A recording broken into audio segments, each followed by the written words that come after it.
ஐயா ஒரு good news. என்னய்யா குட் நியூஸ்? அதான் ஐயா, நம்ம சின்ன ஐயாவுக்கு பொண்ணு பார்க்கணும்னு சொன்னீங்களே, அதான் சொன்னேன். ஏய்யா, இது என்ன ஒரு பெரிய விஷயமா? இதுக்கு போய் துள்ளி குதிக்கிற? நாம தேடிக்கிட்டு இருக்கிற பொண்ணு கிடைச்சிட்டாங்க ஐயா. என்னய்யா உளர்ற? ஆமாங்க, நம்ம சின்ன ஐயாவுக்கு ஏத்த படிப்பு, அழகு, அது மட்டும் இல்லைங்க, நம்ம அளவுக்கு வசதியும் கூடிய ஒரு பொண்ணு கிடைச்சிருச்சுங்க. யாரையா அந்த பொண்ணு? என்ன செய்வாங்க?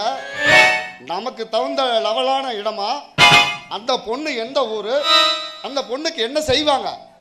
அதாங்க, கோடீஸ்வரன் குடும்பம், நம்பர் 1 பிசினஸ்மேன், பல கோடிக்கு அதிபதி. அப்புறம் அவங்க குடும்பத்தை நிலவரத்தை பத்தி சொல்லையா. அவருக்கு 2 பொண்ணுங்க. மூத்த பொண்ணு பேரு வாணி, இளைய பொண்ணு பேரு வித்யா. 2 பொண்ணுங்குமே ஆண் வாரிசு இல்ல. இன்னும் என்ன வேணும் சொல்லுங்க.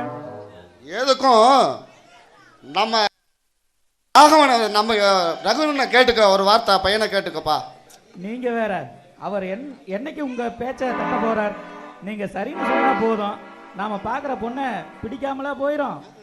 ஆமா, இதைத்தான் சொல்லிட்டு இருக்கிறான். அவன்கிட்ட சொன்னாலும் பொழுதுக்கு இதைத்தான் சொல்றான்.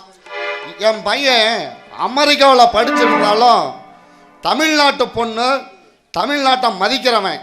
அதனால பொண்ணை பத்தி பேசுனா நீங்களே பாருங்க டாடி அப்படின்னு ஒத்த வார்த்தையில சொல்லிடுறான். அப்புறம் என்னங்க, சட்டு புட்டுன்னு காரியத்தில் இறங்க வேண்டியதுதானே? என்னதான் இருந்தாலும் என் பையனுக்கு தகுந்த பொண்ணு நல்லா தேடி தரணும். அதுதான் என்னால் எவ்வளோ ஒரு நம்பிக்கையும் பாசமும் வச்சிருக்கிறான். அவனுக்கு தகுந்த மாதிரி ஒரு நல்ல இடத்த பார்த்து நல்ல பொண்ணாக தேர்ந்தெடுக்கணும். அதுதான் என்னுடைய ஆசை. நீங்கள் வேணா பாருங்க, நான் சொல்கிறேன், அந்த பொண்ணு உங்களுக்கும் சரி, நம்ம சின்னையாவுக்கும் சரி, கண்டிப்பாக பிடிக்கும். எப்படி அவ்வளோ கரெக்டாக சொல்கிற? இல்லைங்க, இதில் எனக்கு முழு நம்பிக்கை இருக்கு, அதனால தாங்க சொன்னேன். அப்படியா? சரி, எப்படியும் பார்த்துருவோம். சரிங்க ஐயா. சரி, வா கிளம்பலாம்.